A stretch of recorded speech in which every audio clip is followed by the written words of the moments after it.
Okay, we now welcome back to the show. Very exciting. Brendan O'Neill, editor of the great website Spiked. Welcome back to the show. Hey, how's it going? Very well. So you're in Australia. Tomorrow night you are going to be speaking at our 75th anniversary gala dinner, which is going to be a great event. And you're also in Australia, and Connor Court Publishing is releasing the book Anti-Woke, which is a selection of essays by yourself. So go out there and get the book from Connor Court Publishing. So I guess we'll start there. So why are you anti-woke?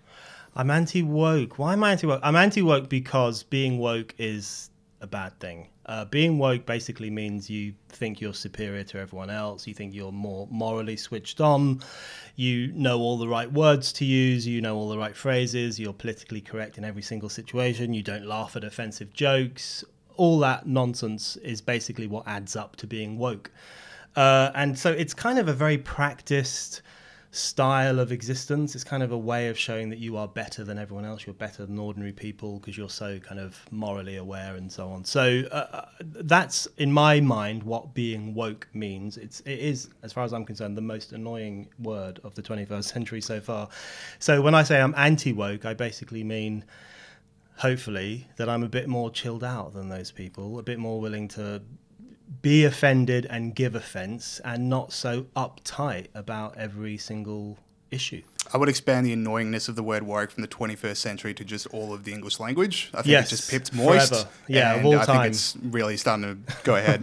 Of course, Christmas is coming up, so, run out there to Connor Court Press and get this for your most woke friend. But what explains the rise of wokeness? That's a good question. I think it's largely down. I mean, woke people consider themselves left wing. I mean, being woke means being left today. And my view, my somewhat unfashionable view, is that that's a complete and utter misreading of what it means to be left wing. So I think wokeness springs from the demise of traditional left wing politics. Being left used to be about being pro economic growth. It was about wanting more stuff for more people. Now it's about being anti-economic growth because you're so obsessed with saving the planet and so on. Being left-wing used to mean being pro-autonomy. You trusted that ordinary people were probably better at running things than priests or politicians or bureaucrats. Now it means the complete opposite of that. It means being pro-state. And being left-wing used to mean being universalist. It used to mean particularly believing in the universalism of class. Class was the great universalizing dynamic. Now, whether you agree with that or not, the point was at least it had that universalist component. Now it means being identitarian, separatist, forcing everyone back into those biological boxes that they spent so long trying to escape from. So I one of the things I find most distressing about modern politics is the extent to which the left has abandoned all of its traditional values, and I think wokeness is the end result. Wokeness, where you prove you're a good, decent left-wing person by being against, in fact, all the things that the left traditionally stood for. Yeah, I'd add in freedom of speech to that as well. I think that's something we talked about last time you were on the show, but that was traditionally a left-wing campaign issue, I guess, and now it's very much a right-wing one. Absolutely. The switch there has been astonishing. I mean, if you look back to, particularly, everyone will always say, what about Stalinism? Of course, Stalinism was never in favour of freedom of speech. But if you look at the Western left, if you look at the left in the West, particularly the anti-Stalinist left, which was a fairly substantial chunk of it, in the 50s and 60s and 70s, in that kind of countercultural era, they were very pro-freedom of speech. They wanted freedom of speech for provocative literature, for dangerous art, for homosexual movies, for all sorts of things, which for communist literature, all the kind of things that generally right-wing politicians were in favour of banning. They would argue for freedom of speech for those things. There's been a complete and utter reversal. So now the left is often at the forefront of arguing for censorship, and the right, which is also very strange, has become the kind of leading force in the campaign for freedom of speech. So George Brandis, when I interviewed him here a few years ago, he made exactly this point. He made the point that we've gone from a situation where the left argued for freedom of speech and the right said, well, we can't really trust people to have freedom of speech because they're all a bit fickle and stupid, to now a situation where the right argues for freedom of speech and it's the left who thinks people are fickle and stupid and can't be trusted to see and hear all points of view. So that turnaround has been dramatic and it's incredibly interesting. So you personally, of course, used to be on the left as a younger person. Is it that change which has caused you to move across or to move somewhere else? Yeah, well, I don't call myself right-wing. I've never once in my life called myself right-wing. Everyone tells me I'm right-wing. Yeah, a lot of other people have called you right-wing. All the time. So who knows what I am. My view is that the terms left and right are not very useful anymore. Yeah. I think that old divide doesn't really stack up in the 21st century. I think it was incredibly important in the 19th century and for most of the 20th century. And it was important in the sense that people defined their whole existences through these terms. That's how they conceived of themselves. That's how they behaved. That's how they acted upon the world. You know, people were either left or right. And it had really important meaning. But I think it's fizzled out. I don't think those are the important dividing lines anymore. But people find the new political era kind of strange, populist, this kind of unraveling of all the old post-war institutions and all the old left-right divides. People find that quite difficult to cope with. So what they do in response is they wrap themselves in the comfort blanket of the old political language. So they still go around saying, well, I'm definitely right-wing or I'm definitely left-wing, without thinking through what those terms mean. So it's often just an act by people who can't quite get to grips with the fact that politics is changing enormously. Yeah, exactly. All right, I'm going to bring this back to wokeness. So another thing that's definitely rising in the same time as wokeness is just people posting on social media, and I think the two might sort of be hand in hand. Do you reckon why do people need to post their woke beliefs or any beliefs that they have on social media? Like, what is that? Well, it's referred to as virtue signaling. So people kind of advertise their virtue for the world to see. I think it's a very interesting phenomenon. I think it speaks to the kind of hollowed out nature of politics. So people need to derive a sense of meaning and a sense of purpose somehow. They struggle to do so in the kind of traditional methods. So I think one thing that has kind of risen to the fore is this very showy, very narcissistic declaration of decency. I'm a good person. It's really, I can't remember who it was, but a French philosopher decades ago referred to it as moral distinction, where the aim is not so much to say what you are for or what you're going to do or what you believe, but really is just to distinguish yourself morally from the other people.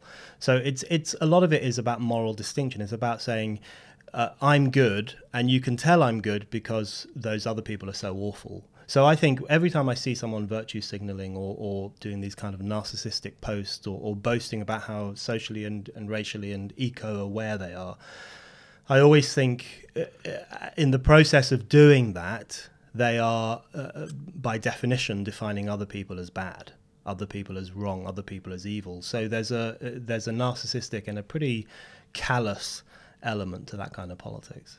All right, so you specifically mentioned white wokeness in this work. What is that, and how's it different from other wokeness, or just unpack that for us a little bit? White wokeness, as in white people? Yeah. Yes, right. White people are very interesting at the moment. I think, well, a lot of people hate white people, white men in particular. They've become the bogeymen of our times. They are like the bad people, particularly old white men. You know, whenever anyone mentions old white men, they're really, bearing down on that social section of society who they just think are responsible for all the ills of the world. And I think what's happened as a result of this kind of anti-whiteness, two things have happened as a result. Firstly, we've had the rise of the kind of new white pride movement, which I think is pretty obnoxious, particularly in the United States, where we have a situation where the more that the identitarian left is continually saying to people, you're a white man, that makes you a bad person, that means you shouldn't say these things, you shouldn't be in this place, then some people react to that by saying, okay, I'm a white man, so I will define myself as a white man, I will be proud of being a white man. So I think that kind of horrible, racist, alt-righty white pride movement that has risen up in recent years is in many ways a response to the identitarian left's pathologization of whiteness. So I think that's one of the dangerous consequences of today's naff left-wing politics. Another consequence is that you have these woke white people who are constantly self-flagellating in public and constantly saying, it's always, they always say things like, dear white people. And you look at them and think, hold on, you're white, what's this all about? And they say, dear white people, please stop wearing your hair in cornrows, or please stop wearing Mexican hats, or, please stop making sushi at home. I mean, they have all these bizarre rules about what white people are allowed to do, and they blame white people for all the ills of history, the white race. They will say things like, white people don't know what it means to be enslaved. And you think to yourself, okay, there was this thing called the Holocaust 70 years ago, which was the last time we had mass slavery in the human race, so their history is a bit rusty. But the point is that this kind of self-flagellating anti-whiteness by white people, I find really quite disturbing, but also very interesting, because I think it really is actually a new form of white pride, because what they're really saying is we are good white people. We're aware, we're switched on, we know what's going on in the world, we're sensitive to the needs of other minority groups, we're better than those other white people, those uneducated white people, those uncouth white people, those white people who probably work with their hands for a living, those horrible white people. So what you end up with is this bizarre situation where it's white wokeness looks like self-hatred, but really it's a form of white pride. So I think it's pretty obnoxious. And I think it's actually the flip side of the white pride movement that we've seen rising in the US. Very cool. All right, we'll move over to Brexit. So that's another big discussion. So Theresa May's Brexit deal has just passed all the other European leaders, 27 European leaders in just 33 minutes of discussion. So first up, that's got to be a clear sign that it's a great deal. Like if it's got that much universal acknowledgement across Europe, got to be the best deal that they're going to get. Best deal ever. Yeah. It's actually, not to put too fine a point on it, the deal is an abomination. I mean, it really genuinely is. In June 2016, 17.4 million British people voted to leave the European Union, voted to take back control. That was the slogan of the campaign. Largest number of voters in British history ever to vote for anything. Huge, massive democratic cry. And what Theresa May has done is come up with a deal which not only doesn't take back control, but gives away more control than we were doing pre-2016 to the European... I mean, it is astonishing. Yeah. It is simply astonishing, the extent to which this deal backtracks on the vote of 2016 and puts us in a worse position than we were when we were members of the European Union. So, for example, she would keep us beholden to customs union arrangements and even single market arrangements, which means that we would not be able to decide for ourselves how to trade with other nations, or what tariffs to set, or who to make trade deals with. A fundamental part of a sovereign nation is the question of who you trade with. We wouldn't be able to do that. And would have to follow certain EU rules without having any input into them. But even worse than all of that, we wouldn't be able to wriggle free of this new arrangement without the say-so of the European Court of Justice.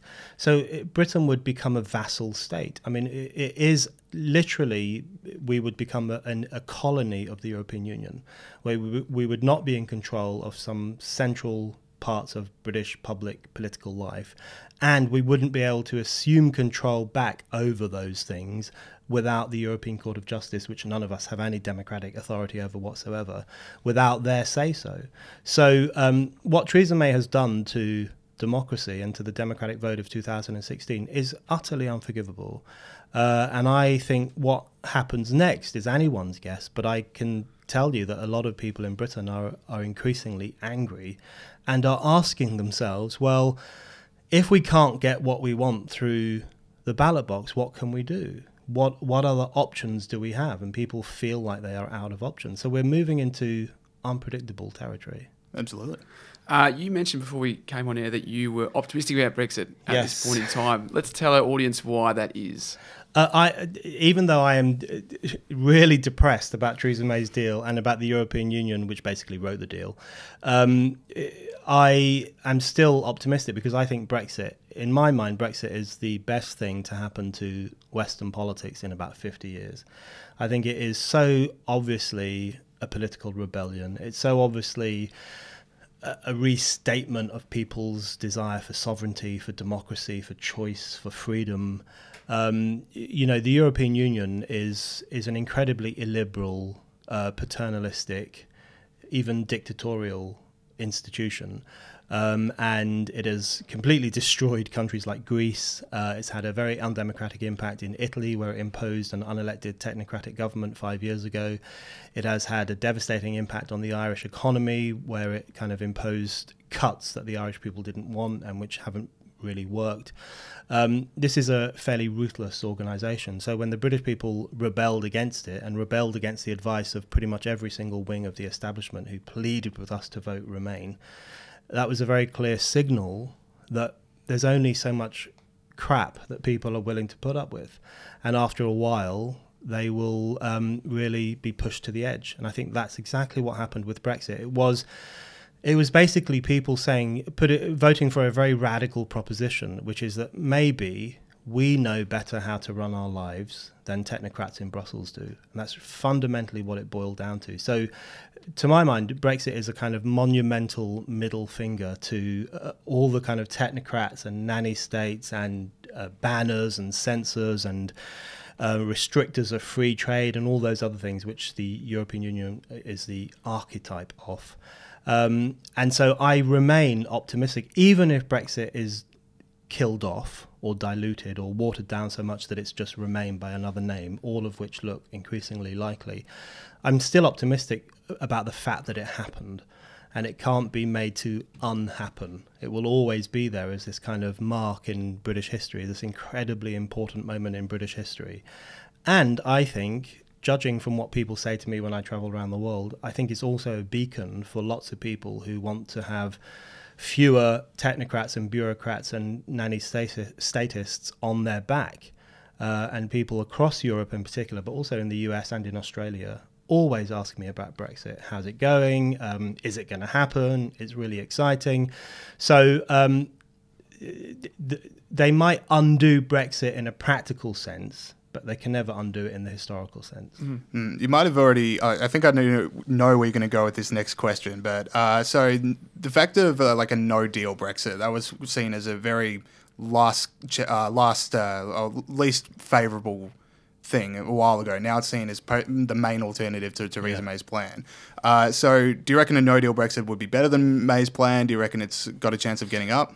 Yeah, I think a no-deal Brexit is now the only choice we have if we want to preserve British democracy. It's the only deal or non-deal which adheres to the thing that British people voted for, which was to leave the European Union. And that means leaving the customs union, the single market, and the European Court of Justice. Those are the three central components of the European Union which have a very real negative impact on national sovereignty. So those are the three things people need to leave if we are going to leave the European Union. So I think no deal is the only thing that can bring that about. I think there is so much fear-mongering about no deal. I mean, the stories in the British press, you wouldn't believe them. One of the recent ones was, if we leave without a deal, there will be an outburst of gonorrhea across Britain, because apparently we won't have the right drugs to treat gonorrhea. People are saying that cancer patients will die, there won't be enough food. I mean, they're painting this kind of Cormac McCarthy-style dystopian view of what British life will be like if we leave without a deal.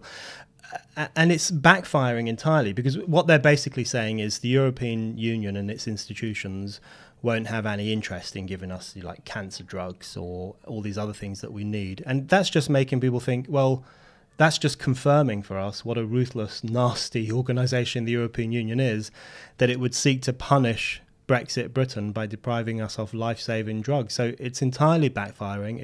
It's entirely made up. And everyone forgets that Britain's only been a member of the European Union since 1992/1993. Before that, there was the EEC, of course, but that was much more just a kind of trading body. 25 years, you know, we existed perfectly well before the European Union, before 1992, and we will exist perfectly well after it. So no deal, as far as I'm concerned, is the only reasonable option right now. You mentioned you travel around the world. There's a lot of optimism about Brexit. This might seem like an obvious question, but is there much interest on the continent, you know, thinking, gee, that looks pretty good for the UK, why don't we do that as well? Yeah, I mean, I encounter a lot of negativity about Brexit as well, particularly when I go to New York and I kind of meet kind of New York liberals, because the New York Times is kind of insanely anti-Brexit. It's really bizarre. It's more anti-Brexit than even British broadsheet, liberal broadsheets. So I do meet people who say Brexit's the worst thing that's ever happened and so on, and I have to kind of put them right. But I also encounter a lot of positivity, and particularly in Europe, because there is a huge amount of Euroscepticism in Europe. And this is one reason why the European Union is so keen to make our exit from the EU painful, because it doesn't want other European peoples following suit. And it knows there's a genuine risk that that could happen. I mean, if you look at the rise of the League and the Five-Star Movement in Italy, who now run the country, they are very Eurosceptic.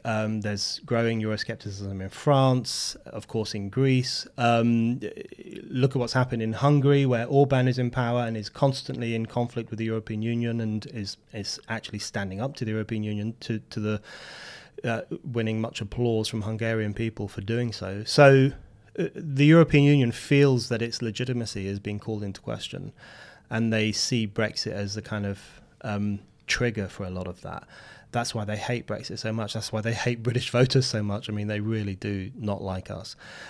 So yes, I encounter a lot of European people who say we want to do that too.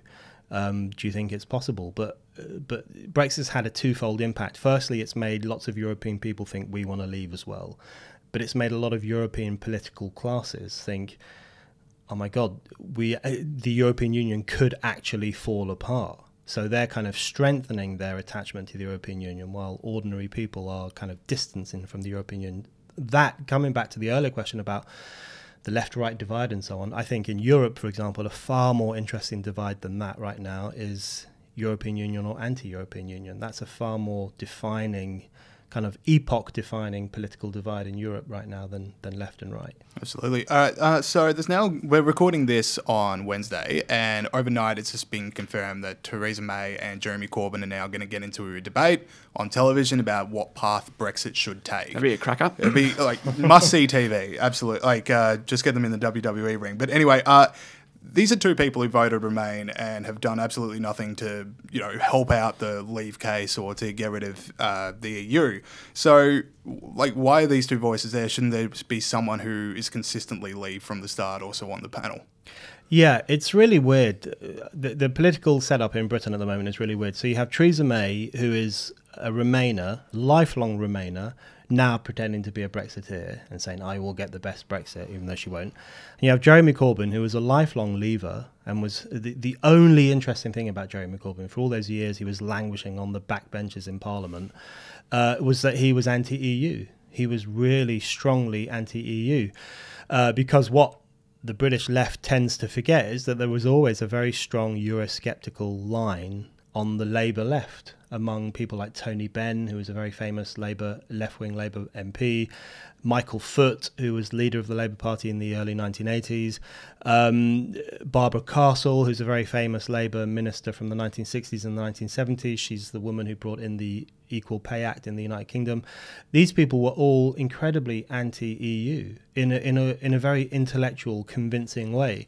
Jeremy Corbyn was influenced by those people, so he was always anti-EU as well, until it really mattered, until there was an actual referendum on it, and then he switched and campaigned for Remain, which, as far as I'm concerned, makes him a coward, a complete and utter coward, how someone would ditch their principles at the precise moment when those principles really, really mattered.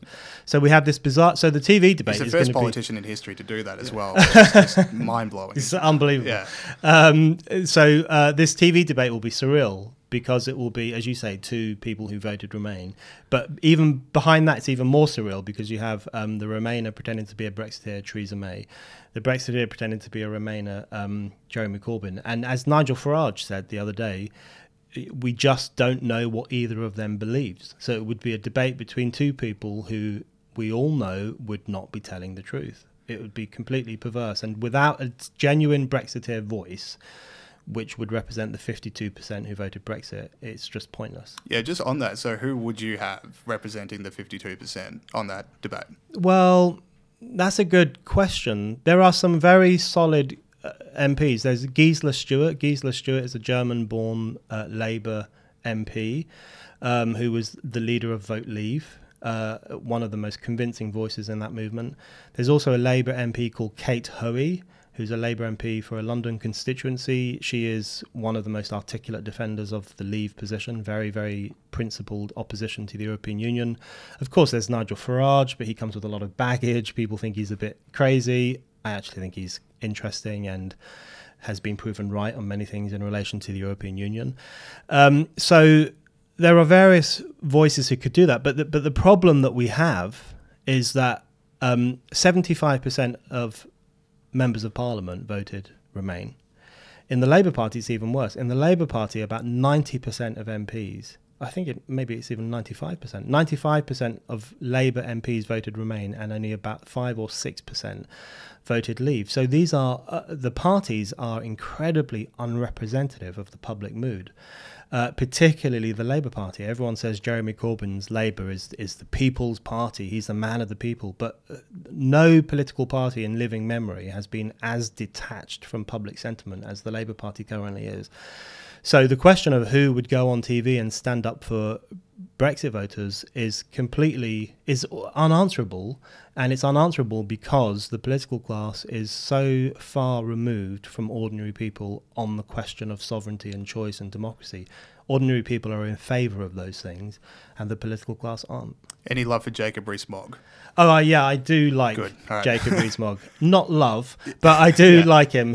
I think he's been very principled on Brexit, and he's been very consistent, which you can't say for many other members of the Tory party, including people like Michael Gove, who is our environment minister, who was a very strong leaver, but has abandoned those principles and now looks set to be the person selling Theresa May's deal to other MPs, which I think is quite shocking. Okay, so we previously, when you were on the show before, you previously said that you didn't see a second referendum happening. You said it was just like, that'd be too much of a rejection of democracy. Has the reaction to Theresa May's, this Theresa May plan, has that changed your mind in any way? Do you reckon there's slightly more of a chance of a second referendum? I'm really torn on this question, and I'm thinking about it quite a lot, like all the time, every minute of every day, because I'm now wondering if we need to go back to the people in some fashion, because what has been done to the democratic vote is so horrendous and so horrific, in fact, and so historically unprecedented. Every adult got the vote in Britain in 1928. That's when finally women under the age of 30 were also allowed to vote. So that's the moment. 1928 is the moment at which all British adults get the right to vote. Not since 1928 have we had such an explicit attempt to overthrow a democratic vote. So historically speaking, this is incredibly important. And it looks increasingly likely to me either that May's deal will go through and we will still be in the EU, but in an even worse way than we were before, or it will be voted down in Parliament and we'll have a so-called people's vote, which is a very Orwellian phrase, which will just be used to beat down the public and make them change their minds. So both options are quite unattractive. So I'm now thinking quite carefully about whether we need another democratic statement to really put pressure on the political class and make it clear to them what we want, and that if they don't give it to us, then there's going to be serious trouble in the United Kingdom. A lot of people are saying there's a civil war atmosphere in the UK at the moment. Civil war without the guns, as a Guardian journalist referred to it, which is a very accurate description. Not since the 1640s, when we had an actual civil war between parliamentarians and monarchists, has the country been so hugely and neatly divided between two different political points of view about constitutional arrangements. So the political class is playing with fire, and I don't think they yet have faced up to the consequences of what will happen if they deny this largest vote in British history. So, will there be a second referendum? I hope not, and I also, at the same time, think that we do need to do something to restate our political preference. Interesting. All right. So you've described yourself in the past as a free speech absolutist. Do you want to unpack what that means? Like, where do you stand on freedom of speech? It means that no speech should ever be banned or censored or punished, including libelous speech, including incitement to hatred. I'm a free speech absolutist, and I think freedom, being in favour of freedom of speech, necessarily means being a free speech absolutist, because as soon as you caveat it or say, yes, free speech is great, but not for these points of view over here, or not for that kind of speech over there, then you're no longer arguing for freedom of speech. You're arguing for privileged speech. You're arguing for the right of certain people to speak and the right of other people, but not the right of other people to speak. So free speech absolutist means I support all forms of freedom of speech with no restrictions at all. So we saw recently in Britain this FOI request for information about hate speech reports to police in 2015 and 2016. There were 2,500 reports, and this is like this wave of xenophobia that's meant to be sweeping Britain in and around Brexit. Yeah. What was your favourite one out of those? Because there were so many humorous ones in there. We had a dog going. We had a dog pooping on someone's lawn. Yes, racist dog. That's racism. We had disputed line calls in a tennis match was racism. Any others jumping out at you, Pete? The car horn. Did you hear that one? Yeah, the car. That's my favourite one, where this elderly white woman was beeping her horn at a car in front of her, which happened to be driven by a black woman, which she didn't know because she couldn't see the driver, and it was reported as a hate incident. It was reported as a racist beeping of the car horn, and the police have now registered that as a hate incident. So when you see the statistics in Britain for this year, whatever it might be, I don't know, 30,000 hate incidents, you have to bear in mind that one of them was a little old white lady beeping her horn because she was angry at a driver. It's ridiculous and bizarre and Kafkaesque, but it's really interesting because it shows how utterly subjective the idea of hate crime and hate speech is now. Because if you look at the police, the British police's definition of hate crime is actually quite terrifying, because they define a hate crime as a crime that is perceived to be hateful either by the victim or any other person. Yeah. And what's more, they go on to stipulate that there doesn't need to be proof of the hateful component, and the police should avoid insisting upon proof because it could make the victim feel even worse than they already feel. So, for example, if you're a trans woman, say, and someone burns down your shed, and you go to the police and say, oh, my shed was burnt down, so they say, right, that's a crime. And then you say, oh, and I believe it was transphobic. And they will say, right. And that is instantly recorded as a transphobic hate crime with no evidence, no questions, nothing. So it's entirely subjective, and I find, the British left has entirely bought into this. And the one thing that the British left used to do quite well in the 1970s and 80s, they used to be quite good at deconstructing crime panics. So they were quite good at looking at how certain constituencies in society were kind of labelled as evil, and all this kind of crime statistics were built around them. So football hooligans is the classic example. They were a big crime panic in the 1970s. Black muggers were a big crime panic in the 1980s. Teddy boys were a huge crime panic in the 1950s. The Mods versus the Rockers, that's one of the classic crime panics of the 1960s. And the left was very good at doing a really good analysis of how these stories were basically invented and how statistics were made up to suit the narrative that already existed. But they cannot see that the exact same thing is being done in relation to hate speech and hate crime, particularly post-Brexit. They cannot see we are living through the politicised construction of a crime panic and a moral panic. And instead, they are entirely pushing that line.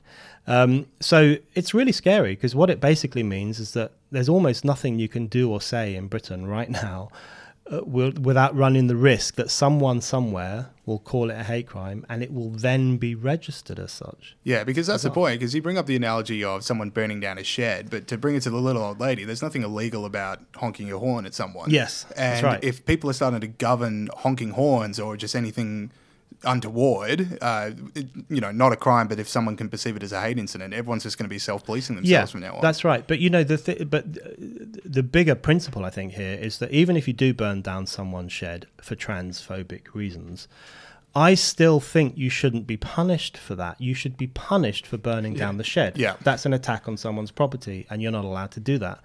But you shouldn't be given extra punishment because you did it with transphobic intent.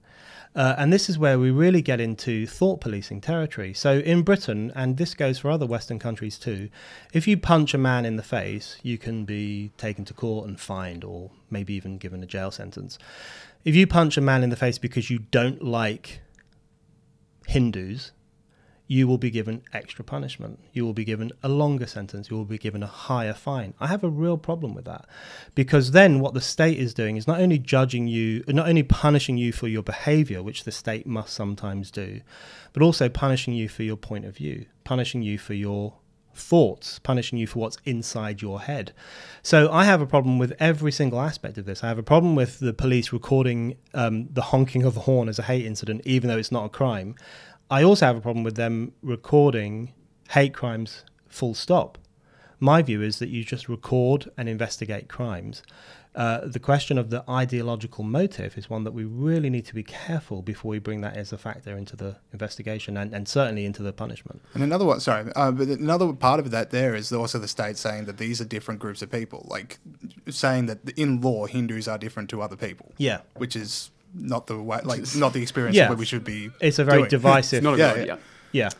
I think the tragedy for me is that, like, actually in Britain, hate crimes are going down. I think a separate survey which records actual hate crimes said they were down by 40%, which is a good thing, and people should be hearing that message. Yeah. And the other thing is that it obscures actual racist and terrible events when they do happen, because so many people are used to going, oh no, that's not true, because because of these frivolous incidences. It's so clear to anyone who's lived in Britain for a few decades that it's a less racist country than it was. It's so obvious. I mean, I am old enough to remember in the 80s and the 90s when you would see racism regularly. You would hear it regularly. People would make comments that you just don't hear anymore. People at football matches would throw bananas at black players. I mean, that was a regular occurrence at British football matches in the 1980s. That doesn't happen anymore. So there has been a radical turn away from the racist outlook. But the bizarre thing about the liberal elite and the political class and all the rest of them is that the less racism there is in Britain, the more they see it everywhere. They see it in every tweet. They see it in every piece of culture. They see it in every, fancy dress costume on campus. Fancy dress parties are often banned for being racist. They see it in the honking of a car horn. They see racism everywhere. And so I think what we have is a situation where this so-called anti-racism is really just a form of misanthropy.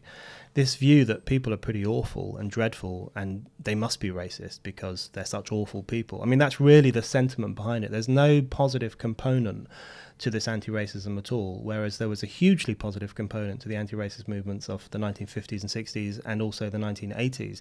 So I'm interested in the way in which accusations of racism, or this kind of desire to discover racism everywhere, really speaks to a political elite which is just so removed from ordinary people that it doesn't know that in fact the vast majority of them are not racist. Yeah, and to bring it back to the wokeness that we were discussing at the start of the interview, it's like if I call out even this, thing that isn't racist, but if I call it out as racist, then everyone can see me that I'm not racist, even though you're the one that the only person recognizing it as racist. Yeah. It's bizarre, and it's I've been called, when I speak on campuses, sometimes there's protests and so on, and people hold up placards saying, get this racist off campus, and they have nothing. And so I cornered one of these people once and said, what do you mean? And he said, well, you wrote a piece recently saying,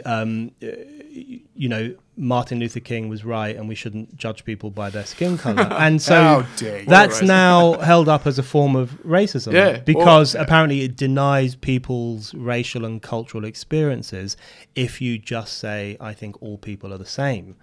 So that means he was a racist. So Martin Luther King, by today's standards, would unquestionably have been a racist. He would not have been woke. He would have been a racist. Absolutely. That's crazy. Another thing that's happening in Britain with, you mentioned like seeing racism in all these tweets. Pete and I doing this podcast, we see a lot of different police departments in the UK bragging about how many people they've got scrolling online looking for hate incidents, as if this should be a point of pride for a police department to have a great online patrolling. Where does that come from? Yeah, our police have become incredibly Orwellian. Yeah, I mean, it's just nuts. They patrol Twitter all the time. I mean, they put up tweets saying, "Watch what you tweet. We're watching you." I mean, it's straight out of 1984.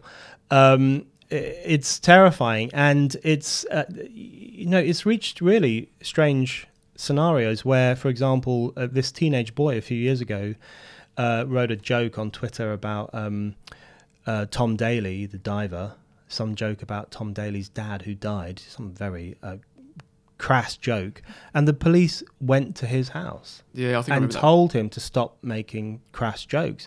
And then around the same time, there was this disaster in Glasgow a few years ago where a lorry ran out of control on a shopping street just before Christmas and killed, I think, 6 or 7 people. And someone made a joke about it online in the way that people sometimes do, make crass jokes about tragedies. And the police went to his house and told him to stop making crass jokes. I mean, that's incredibly sinister.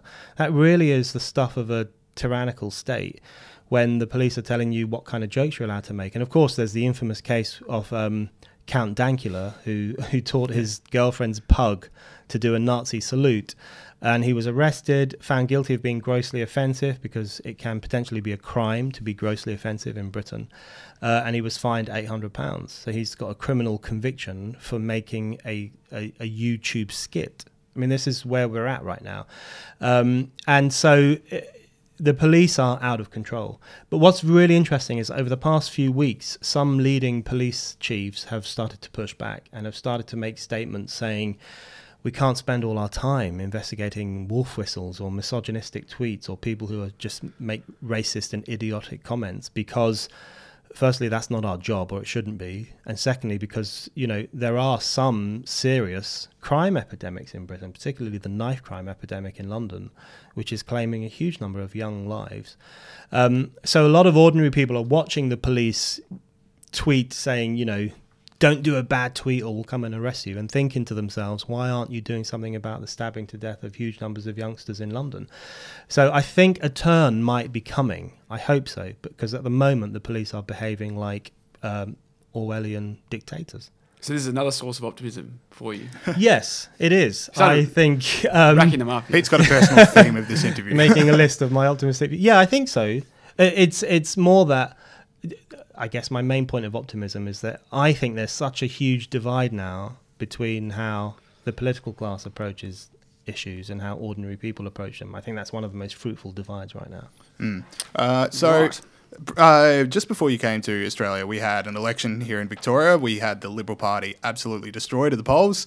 It just they were going to be close for a lot of the while, and then just at the end it completely fell away. And there's all this speculation as to the divides, can the Liberal Party cater to both Conservatives and Liberals? And to be honest, would it be fair to say that there's a similar thing happening with the UK Conservative Party, where they can't really cater to Conservatives and Liberals and maybe people in the centre as well? Is there something about being on the right in 2018 that, all of these different parties in all these different parts of the world are having trouble coming to terms with? Yes, I think there is. I just think politics is unraveling in a really interesting way. I think there are a lot of political parties in the Western world which should probably split, and it would be more interesting. It would make political life more interesting if they did. So if you look at the Conservative Party in Britain, I mean, it looks like a divide over Brexit. So there are some Brexiteers and there are more Remainers, but actually it just points to deeper divides over conservatism versus liberalism. Social traditionalism versus a kind of more supposedly progressive view. The Conservative Party has been ripped apart by those divisions. So in my mind, it would make perfect sense if the Conservative Party split into two parties. You could have a Conservative Party and you could have a capital L Liberal Party. That would make a lot of sense in the UK at the moment. But it's not just the right. The same goes for the Labour Party, where suddenly in Britain, where there are huge divisions in the Labour Party between the Corbynistas on one side, who are these kind of crass 1970s style state socialists who have never had an original idea and are in fact are very anti-intellectual and quite uncouth in my view.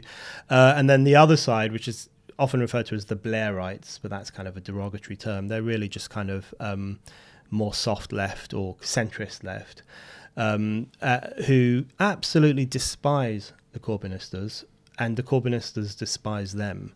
And it doesn't make any sense to me that they should be in the same party. So I think even in Labour there should be a split. There should be a split between Corbyn's Labour Party and the so-called Blairite Labour Party. And I think that's happening across Europe as well. If you look at the tensions that exist in social democratic parties in particular, also in right-wing parties, I think there's a big argument to be made for these parties to separate themselves off into new entities and then seeing what happens as a result of that. I think it would make politics more honest and more interesting. Yeah, very cool. So I was listening to your own podcast the other day, so the Brendan O'Neill Show, available through Spiked. You can give it a plug if you want. Yes, it's brilliant. Listen to it. Yeah, so it is brilliant. And you had an interview with... I'm sold. So you had an interview with Jonathan Haidt, the American psychiatrist or psychologist or... Psychologist, yeah. So my mum's going to kill me for that one because she's one of those things. So Jonathan Haidt, you were telling a story about a time that you were speaking on a campus and the issue of rape culture came up in the crowd and someone just had a complete meltdown. You saw your own triggering. Do you want to tell that story again? Because I thought it was so fascinating. Yeah, it's the first time I've ever witnessed an actual triggering. I mean, I've heard people say, you triggered me, or I feel triggered, and I'd never really known what they meant, except I just thought they meant they were offended. And then I was doing this talk at Oxford University earlier this year, and a young woman asked me a question about rape culture. What do I think about rape culture? And I said I have a real problem with the term rape culture, because I think it conflates a crime, rape, with a non-crime culture. And it acts as an invitation to censorship, because if we say magazines and books and songs can cause rape, then we're really calling for censorship. And as I was saying this, she started to hyperventilate, and she started to wheeze very noisily and quite violently, to the extent that she couldn't control herself, and she had to be helped out of the room by two other people. And what was most shocking for me watching this, it was like almost like a kind of as if she was possessed. It was almost Salem-like, you know, that kind of in the grip of hysteria, and kind of almost a performance of hysteria, but also a real thing at the same time. But what was most shocking to me is that the other students in the room didn't seem particularly put out by what was happening, and they were very relaxed, and most of them kept looking at me for me to carry on talking while I was thinking, this woman is dying over here. And so I said to them, what happened there? And they said, oh, you triggered her with your comment. So it made me think, actually, something quite worrying, and this is not optimistic, but it made me think that we have nurtured a new generation who genuinely do experience words as harmful, and who genuinely do feel that ideas they disagree with can hurt them.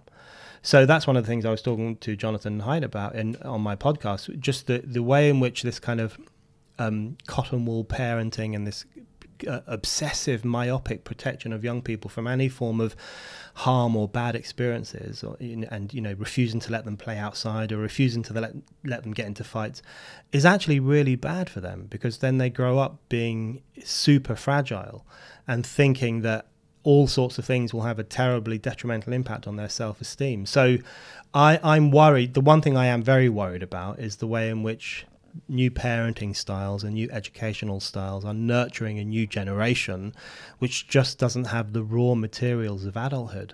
And I think that's one of the great challenges we face, the question of how to turn that around and create a new generation of robust adults. Yeah, exactly, because that particular student might just be prone to panic attacks, but the idea that your view on rape culture hadn't even come across these students, and they had no idea how to come back with a disagreement to something they hear, that's so indicative of failure of the education system. But the thing is, for people who believe in liberty, I think sometimes we forget, or some of us forget, that you can't have liberty without the strong-willed individual. It's a point John Stuart Mill makes, which is that you need to trust in people's mental and moral capacity and their ability to see all things and hear all things and make up their minds for themselves as to whether they are interesting or not interesting. You need to encourage and cultivate robust individualism, daring individualism, strong individuals, in order for liberty to be a real thing. If you create all these weaklings and wimps who fall apart at the first sign of disagreement and who get to the age of 18 without ever getting slapped in the face in the playground, and who never have a Saturday job, and who've never had to struggle or stand up for themselves, then not only is society in trouble, but freedom is in trouble, because these people will say, well, we don't need freedom and we also don't want it because it's too scary. So I think that's one of the great challenges that liberals and libertarians face now, is how to reverse that culture of fragility in order to defend the robustness that freedom requires. How do you think we would start doing that? I think, well, I was asked that question at Eton. I did a speech at Eton, which is a super posh school. That's where I'm at. And I said, the first thing that came to my mind, which I kind of said just to be provocative, but then I later decided that it's actually true, is that firstly we have to get rid of anti-bullying initiatives in schools. Yeah. And I'm not being facetious, I really mean that, because I think that's a very good example of how all these new therapeutic measures and buffer zones have been created to protect children from any kind of bad experience. Now, I'm not saying I'm in favour of children being bullied, but when you redefine bullying so broadly so that it can mean anything from just being given a dirty look or being told or being shouted at in the playground or whatever. Being honked at in the car. Honked at in a car or anything, then you are basically just protecting children from life. You're protecting children from life itself, which has lots of ups and lots of downs. So I think we need to create a situation where the young are allowed to experiment, to take risks, to go outside. You know, people often say kids today aren't allowed out. When I was young, we weren't allowed in. We were, you know, there were 6 of us, 6 boys in my family. And in the summer holidays, we were literally thrown out of the house at 9 o'clock in the morning and we weren't allowed back in. If we went back to our house, my mum would go mental because she had work to do. She didn't want us around the house. So that turnaround in the space of a generation is quite shocking. So I think we should encourage the young to take more risks, encourage them to be robust and aware, encourage them to reject wokeness, which is really just a kind of advertisement of your weakness and fragility and awareness and everything else, and just allow them to run a bit more freely. And I think if we do that, we will then create a new generation of adults who are willing to take responsibility for their own lives and responsibility for society. At the moment, we're not doing that. How did you get invited to Eton? How did that come about? Is that like the students or the... It was... Pete's trying to get invited himself. So. I've been invited a few times, once by students and the other times by teachers. Really? I'll put in a good word for you. I thought they'd just be massive lefties and dislike... Some of them are. Okay. Yeah, some of them are, but then there are others at Eton who want to hold on to a few of the good old traditions. Okay. So, our private schools are like definitely... massively left wing by there's some that's happening, but you know, in relation to I'm not entirely pessimistic about young people. I should make that clear. There are a huge number on the flip side of all this kind of millennial fragility, which we focus on because we're worried about it. But on the flip side is there are lots of young people who just reject all that stuff. I think there's a strong class element to that. So when I speak on campuses in Britain, it's usually the really prestigious universities where this millennial wokeness is most pronounced. Mm-hmm. And then at the red brick universities, which is what we refer to, universities from the 1960s, which tend to have more working class students, there's none of this. There is none at all. Yeah. They do not know platform people. They do not ban magazines. They do not ban me from speaking. So I think there's a very interesting class component. I think there's a very interesting geographical component. But I think alongside the fragile millennials who have a nervous breakdown, if you talk about rape culture, there are a huge number of young people who find that demeaning and want to take control of their lives. And, you know, you have groups like Generation Liberty with you guys. I've seen movements on campuses in the UK where young people are standing up for freedom of speech and inviting controversial speakers. I've seen the same thing in the United States. So one of the most fruitful things about today is that there is a pushback against millennial fragility from other millennials. And that, again, is another interesting divide, which is not left or right, but is actually actually much more important than that. Yeah, and you also see the newfound celebrity fame of speakers like Jordan Peterson, Ben Shapiro, Dave Rubin as well. I mean, these are all coming from young people, and the idea of like a YouTube celebrity just saying, you know, classical liberal or conservative positions, that wasn't really a thing a few years ago. Now it definitely is a huge thing, and it's going to get bigger. That's right. I think, and all that's to the good. I have my disagreements with these people, and I'm not convinced by all of their arguments, but I think the fact that they have this huge following among the young suggests that people are crying out, including supposedly weak millennials, are actually crying out for something else. I think they have to turn to these YouTube personalities and these YouTube people because it doesn't exist in mainstream society, doesn't exist in their educational institutions, it doesn't exist in mainstream public life. So I think the success of those individuals you're talking about is precisely an indication that the young cannot get that stuff from the mainstream, you know, and that's very simple stuff. You know, take responsibility for your life, don't be an asshole, be a good person, be free-willed, you know, be personally accountable. So those are positive messages. And it's true what you say that they have. When I was on the Dave Rubin show last year, and the number of young people who will then email you or contact you or say, oh, I was really interested in this point, or can you come to my campus and talk about that point?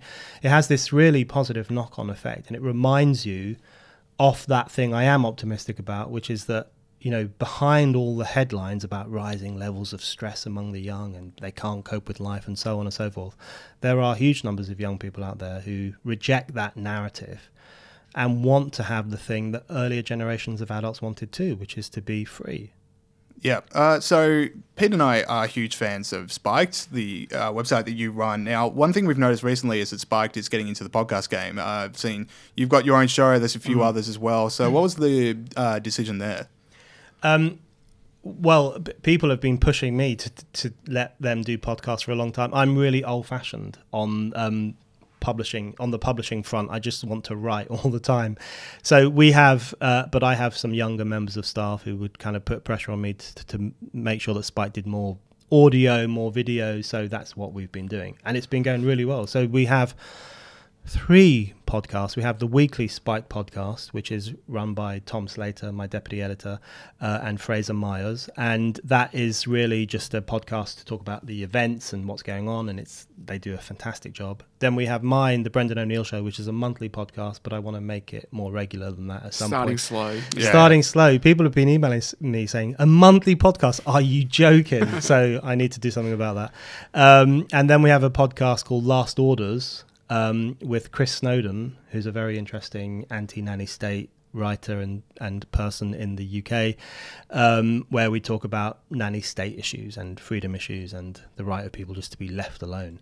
So those are the 3 podcasts we do, and they're working really well. And you reach entirely new audiences, because what you realize, what I have now realized, which other people realized years ago, is that the podcast game is incredibly important. And a lot of people engage with ideas through podcasts, through listening to things as they walk to work, rather than through sitting down and reading stuff. So I think that new audience is quite exciting. Yeah, that sort of leads into the next question I had, which was like the ability of podcasts to talk about things in a different way than writing in an op-ed. So are there certain issues that you think you'd rather talk about on a podcast than write, or are you just 100% I'd rather write anything? No, I'm now getting more into podcasting. I think that's I see them as quite similar, although I know there are important differences. I think the thing with writing is that it's very controlled. You only have a certain amount of space. You only have a certain number of words. You have to be incredibly focused. You can't kind of go off on a tangent, or you shouldn't if you're a good writer. You can't go off on a tangent and start thinking about something else. So it's a very tight space, and you want to keep people's attention for a short period of time. So you have to make your point well and make it quickly. Podcasts allow a bit more openness, a bit more freedom, it's a bit more conversational. People listen to really long podcasts. They do. Like I didn't 2 hour long Yeah, podcasts. I've become a huge Joe Rogan fan recently. So really? Are they long podcasts? 3.5 hours. Right. Would be See, he does like 3 a week. Yeah.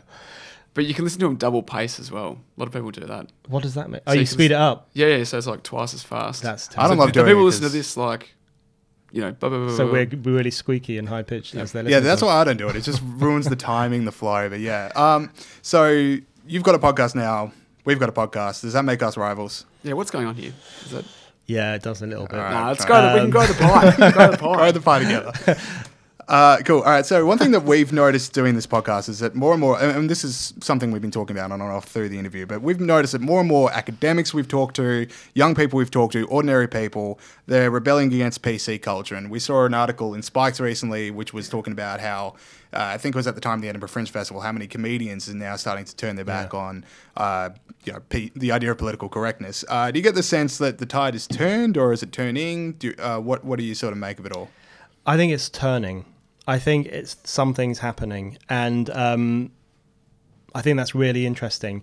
I think people now realise that that's not a sustainable way of life. Just to constantly check yourself and self-edit all the time and self-censor, even worse. They just realise that's not an honest approach to life, and it's particularly bad for comedians because the whole point of comedy is that you're supposed to make people. You're supposed to shock people or surprise people or make them laugh when they least expect to laugh. And if even comedy becomes politically correct, which has been happening, then you know we're in a bad way. So I do think things are turning. I think if you add everything together, if you look at the millennial pushback that is happening against millennial fragility, if you look at the even these police forces saying, let's stop investigating wolf whistles and get on with normal crime. If you look at Brexit, if you look at the populist uprisings that are taking place, not all of which are having positive consequences, but all of which are quite interesting and rebellious. And if you look at the kind of rise on campuses of liberal, youthful groups saying, actually, we do want freedom of speech, I think there is a lot to be cheerful about. I think but I think the task for people like us is to give a real sense of momentum to that pushback, and to really encourage it, and to talk to people about why it's so important to keep doing that, because those people will be under enormous pressure from the PC lobby to stop doing these things and to stop fighting for freedom of speech and to stop making offensive jokes. So the more that we can give them a sense of solidarity, then I think the better off we'll be in the long run in relation to defending freedom. Excellent. Sorry, I know we've gone a little bit over time, but one final question. Yes. And we ask it to a lot of our guests. What's next for Brendan O'Neill? We ask a lot of guests, what's next for Brexit? Right, yeah. They've all got their own theories, so No one I'd knows. like to hear it from the horses. No one knows, including me. What's next for Brendan O'Neill? Well, I am speaking at an IPA gala dinner, which I'm incredibly excited about. And I'm going to Sydney then to meet various people. And what's next between now and Christmas? I'm going to be pushing my book, Anti-Woke. I meant like in the next, next decade, say. The next decade? Yeah, oh, yeah. my God. Do 5 people years. think like that? I don't know. I don't think the like next that's a terrifying thought, like a 5-year plan. Yeah. But I am going to keep pushing Spite into new territory. That's the general gist, and particularly the United States. We've got a huge readership now in Britain and Europe and Australia.